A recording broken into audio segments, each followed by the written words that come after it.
Zoti Beqi, pak para zgjedhjeve u krijua një task force mes prokurorisë së posaçme, policisë së shtetit dhe disa institucioneve të tjera. A ishte nevojshme krijimi një task force për të hetuar krime zgjedhore në një moment që ligji ua detyron taksativisht që ju duhet ta bëni këtë punë? Në fakt që kur është krijuar kjo task force, unë kam dhënë mendimin tim dhe kam thënë që është, si të thuash, më shumë me arsye propagande, me arsye për të nxjerrë në pa që ne po punojmë, sesa për të realizuar vërtet qëllimin që parashikon ligji. Siç dhe ju thoni, ligji ka të përcaktuara qartë mënyrat se si organet ligjzbatuese, në rastin konkret, prokuroria e posaçme, prokuroria e përgjithshme, Komisioni Qendror i Zgjedhjeve, Policia e Shtetit dhe çdo organ tjetër që merret me menaxhimin e zgjedhjeve, të bashkëpunojë dhe mënyrën se si ndërhyn në shkeljet kur kemi të bëjmë me krime zgjedhore. E thënë në formë tjetër, të ngresh një task force duke premtuar që do zbatosh ligjin që ke për detyrë ta zbatosh, nuk përbën sens. Është vetëm për arsye mbase parandaluese, të cilën ne pam që nuk e realizoi dot si qëllim. Nuk realizohet dot si qëllim, sepse sa do task forca të ngresh, ti e ke të përcaktuar qartë në legjislacionin shqiptar, kodin penal, se ku shkelet ligji material, dhe kodin procedurial, se kur dhe sa duhet të zjas një hetim dhe mënyra dhe metodat e zjatjes së hetimit. Përkthyer ndryshe, brenda një muaji ti nuk mund të realizosh dot një proces penal që ta çosh deri në fund për të realizuar qëllimin e parandalimit të vjedhjes së votës, deformimit të votës, korrupsionit zgjedhor dhe të gjitha elementeve të tjerë që parashikon kapitulli i krimeve zgjedhore. Avokat, si shikoni rezultatet e hetimeve nga ana e SPAK-ut dhe policisë për krime zgjedhore? Ka pasur sukses? Po, janë dy element komplet të ndryshëm. Task forca e ngritur dhe me pritshmëritë dhe me besimin që do parandalonte çdo parregullsi, gjë që është utopike për ato që unë thash më parë, dhe rezultatet konkrete. Rezultatet konkrete janë normale, nuk janë as në kuadër të një emergjence, as në kuadër të një task force të ngritur me urgjencë. Rezultatet janë normale dhe mbi të gjitha, përveç se suksesit që e parashikojnë apo jo këtë parregullsi, ajo ka rolin e parandalimit për zgjedhjet e mëtejshme. Të gjithë do thonë, po pse pas pilafit? Nuk është kjo logjika. Prokuroria nuk është ambulancë, nuk është polici. Prokuroria ka afatet e saj, ka kohën e vet të ngritjes së çështjes, hetimit të çështjes dhe gjykimit të çështjes. Për këtë arsye, besimi që u krijua që do kishte një sukses të jashtëzakonshëm para 11 majit ishte i pabazuar dhe i palogjikshëm. Po, unë duhet kem besim te prokuroria e posaçme dhe ke prokuroritë e jurisdiksionit përgjithshëm në rast se këto procedime që ato kanë nisur i çojnë deri në fund dhe realizojnë proces të rregullt ligjor. Pra, me ato procedime që kanë nisur, ata kanë sukses vetëm në një element. Në elementin që kanë provuar me dosje konkrete, zyrtarisht, faktin që në Shqipëri pati krim zgjedhor. Avokat, si e keni parë, po themi, këto operacionet e fundit që ka bërë SPAK-u, sidomos në Dibër, në Fier dhe në disa qytete të tjera? A mundet që si pasojë e këtyre operacioneve dhe masave që mund të marrë prokuroria e posaçme të ndikojnë në rezultatin përfundimtar të zgjedhjeve? Shiko, janë dy element komplet të ndryshëm që shkojnë në drejtime komplet të kundërta. Krimi zgjedhor që luftohet nga prokuroria e posaçme ose nga prokuroria, ta marrim përgjithësi që mos i numërojmë prokurorinë e posaçme, prokurorinë e përgjithshme, dhe elementët administrativ të procesit zgjedhor janë komplet të ndryshme. Prokuroria, kur konstaton shkelje gjatë procesit zgjedhor, ndëshkon autorët e kryerjes së krimit zgjedhor, por nuk ndikon absolutisht në rezultatin e zgjedhjeve. Nuk ndikon dot, sepse ti vërtet mund të kapësh një person që ka blerë vota, por ti nuk mundet me procesin penal të përcaktosh në mënyrë shtërruese se sa vota ka vjedhur ai, ose sa vota ka bler ai, ose sa vota ka falsifikuar ai person. Pra ti për çështjen penale, për faktin penal, mjaftueshëm ke vetëm një fakt. Ka vjedhur ose ke kapur në flagrancë duke bler 10 vota. Ti i sigur që ky person ka bler vota, po a ka bler 100 apo ka bler 110, këtë nuk e përcakton dot definitivisht me proces penal. Dhe mbi të gjitha, është proces i ndar nga procesi administrativ, nga procesi që rregullon procesin zgjedhor. Pra, në rast se ti me procesin tënd penal përfundimisht përcakton se në Republikën e Shqipërisë në bazë të hetimeve të mia janë vjedhur 1100 vota, do ja kërkoj Komisionit Qendror të Zgjedhjeve, a ndikojnë këto 1100 vota në rezultat për të bërë pavlefshmërinë e një kutie, 2 kutive apo tabelës zgjedhore në fund. Të gjithë këto element kthehen në paradoks. Pra, duhet kuptojmë mirë e mirë. Ndërhyrja në krimin zgjedhor ka vetëm një fuqi, edukimin e zgjedhësve për një proces brenda ligjit, por jo në rezultatet zgjedhore. Pra, nëse po themi prokuroria godet një nga kandidatët e X partije, le të marrim për shembull partinë që ka marrë më shumë mandate, dhe mund të ndodhë që mund të zgjedh një urdhër arresti. Pra, në gjitha rastet, 83 mandate mund t'i ruaj Partia Socialiste. Thjesht ai që ka marrë mandatin ikën dhe vjen dikush e zëvendëson. Po, është e thjesht fare. 83 mandate do rrinë. Mund të arrestosh 10, 20, 30 deputet, por ata do zëvendësohen nga listat. Pra, mandati do qëndroj i pandryshuar, prandaj nuk ndikon në rezultat. Prandaj kthehemi te pyetja juaj e parë. Fuqia parandaluese e prokurorisë posaçme, që për mendimin tim ishte utopi, do të kishte efekt në zgjedhje, efekt indirekt, drejt për drejt, në rast se ti do arrestoje një kandidat para se të kryeshin zgjedhjet. Dhe po të arrestoj një kandidat para se të kryeshin zgjedhjet, krijoj tjetër mentalitet, krijoj tjetër pritshmëri dhe krijoj tjetër fuqi parandaluese dhe frike nga personat që do shisnin apo blinin votën. Këtu mund të kishim një ndërhyrje në rezultat. Po sot, pas 11 majit, ne flasim vetëm për ndëshkim të personave që shkelin ligjin, jo për ndryshim të rezultateve të zgjedhjeve. Çfarë duhet kishte bërë ndryshe prokuroria për këto zgjedhje? E para, mos rriste pritshmëritë e publikut, që mos bëhen përsëritës. Task forcat e ngritura janë vetëm fuqi propagandistike, mbase ndonjëherë dhe parandaluese. Por që ti të jesh korrekt me ligjin, ti jesh korrekt me opinionin publik, ti të jesh gardian i legitimitetit të zgjedhjeve që të kryen brenda kuadrit ligjor, thjesht fare bukur dhe pastër do zbatosh legjislacionin, si material dhe procedurial. Thjesht fare në rast se konstaton shkelje të ligjit, do merresh me metoda speciale të hetimit, do shkosh në rezultatin e arrestimit të personit. Kjo ka nevojë për task force? Jo. Shqipëria funksionon me kode, me ligje. Në rast se i zbaton brenda kohës, brenda fateve, gjitha kodet dhe ligjet, nuk i shet publikut një task force që publiku e mendoj, në rast se krijohet task force, nuk do ketë asnjë vjedhje vote. Është një besim i tepruar që mund të krijosh në një task force e cila realisht nuk mund bënte më shumë se çka bër. A duhet ta kishte nisur punën prokuroria shumë herë më përpara dhe jo vetëm atë muajin e fushatës elektorale? Referuar përvojës këtyre zgjedhjeve të fundit, kjo që thoni ju është më se e vërtet. Nuk ka mbetur në Republikën e Shqipërisë votat të vidhen muajin e fundit të zgjedhjeve, ose të deformohet vullneti i popullit, se vjedhje votave mbase nuk është termi dur sepse s'kemi provat konkrete për të thënë. Pra, prokuroria mund ta niste 3-4 muaj më parë, qoftë 6 muaj më parë. Mendimi im është që mos ta ndërpres kurrë një veprimtari të tillë që ka të bëjë me shkeljen e ligjit.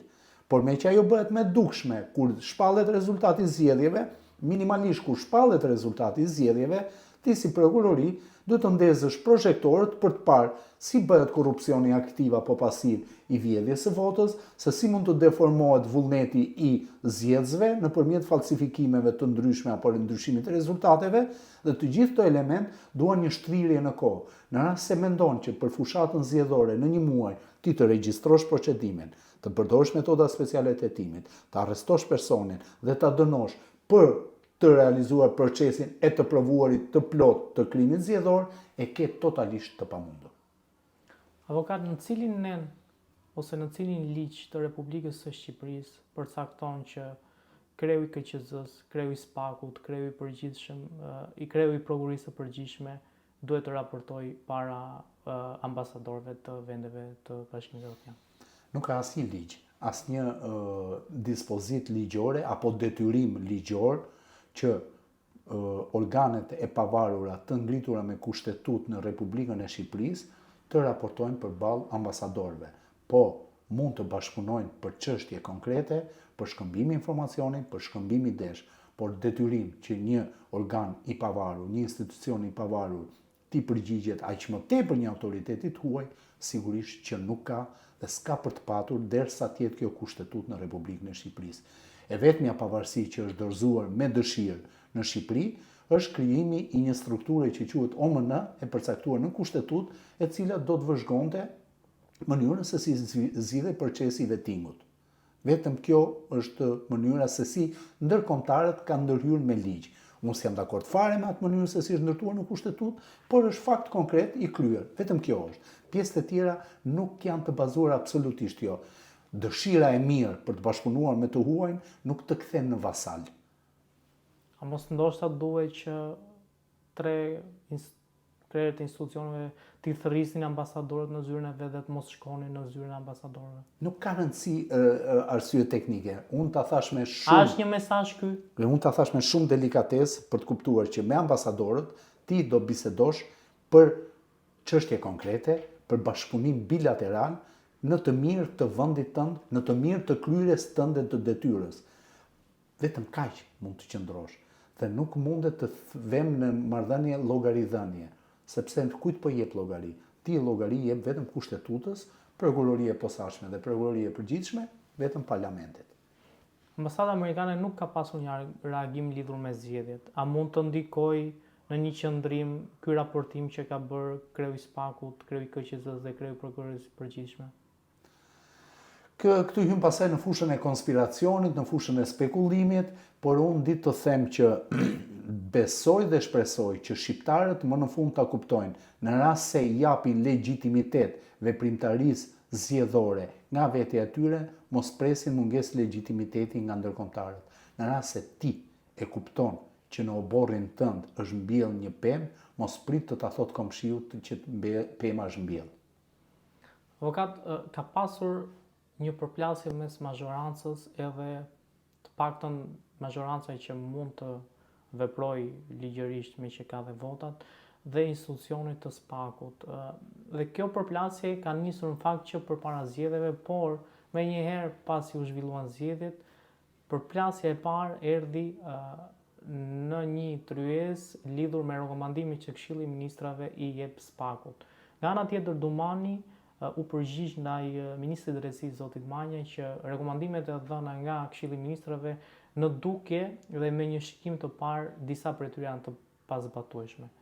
A është kjo një tentativë, po themi, vetëm mbrojtje Dumanit që në një të ardhme SPAK-ut, mos ketë, po themi, vendime të mazhorancës që ndaj SPAK-ut që të kufizohet në veprimtari? Shko, këtu në pyetjen tuaj ka shumë paradokse. Paradokse të cilat fillojnë që me momentin se me çfarë institucionesh kemi të bëjmë. Kemi të bëjmë me dy institucione ose institute të ndryshme. Kemi të bëjmë me ekzekutivin, kemi të bëjmë dhe me prokurorinë. Në Kushtetutën e Republikës së Shqipërisë e përsëris, prokuroria e posaçme dhe prokuroria e përgjithshme janë institucione të pavarura dhe vetëm marrëdhënie llogaridhënie këto kanë me Parlamentin e Republikës së Shqipërisë. Atëherë, pyetja lind, ç'hyn Këshilli i Ministrave në rekomandimet që duhet t'i jap prokurorisë? Po, do të diskutojmë teorinë, prokuroria është institucion i pavarur, prokuroria është pjesë e gjyqësorit, apo ta bëjmë siç e kanë disa shtete, prokurorinë, ministri brenda ekzekutivit dhe ta mbledhim mendjen. Në pikpamje kushtetuese, rekomandimet që jep Këshilli i Ministrave janë absolutisht të pabazuara në ligj dhe në princip, sepse një prokurori që është e pavarur, një prokurori që ka subjekt tërë Këshillin e Ministrave për t'i hetuar në rast se shkelin ligjin, pse duhet marrë orientime dhe rekomandime nga Këshilli i Ministrave? Ndodhemi post factum. Kjo gjë ka ndodhur. A është përplasje serioze? Nuk e di.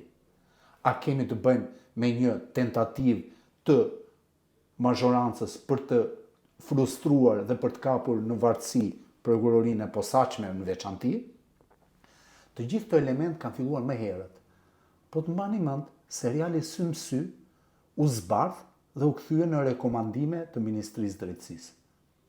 Jo se në serialin Sy më Sy dhe në rekomandimet e Ministrisë Drejtësisë nuk ka element të pavërtet në punën procedurale të prokurorisë. Ka shumë vretje që i qëndrojnë në punën procedurale të prokurorisë. Po pyetja e vetme që lind është mazhoranca duhet që të ndërhyjë në prokurorinë e posaçme me rekomandime, apo siç parashikon ligji me ndryshime thelbësore. E thënë në fundit, mos u fshi pas gishtit, po dil përballë dhe thua, o vlla, nuk më pëlqen puna jote, unë dua të të kap, unë dua të të marr në varësi, sepse unë kam një mazhorancë të fortë, unë kam një mënyrë propagandistike të fortë për të bindur opinionin publik dhe bujrum përballë tamam. Po askush nuk thot qëllimin e vërtet që ka dhe askush nuk përballet me problemin. Dhe në rastin konkret, Ulsi Manja, që zbardhi serialin Sy më Sy dhe e ktheu në rekomandim, nuk thot qëllimin e vërtet që ka. Por nga ana tjetër të njëjtën diplomaci përdor dhe Dumani.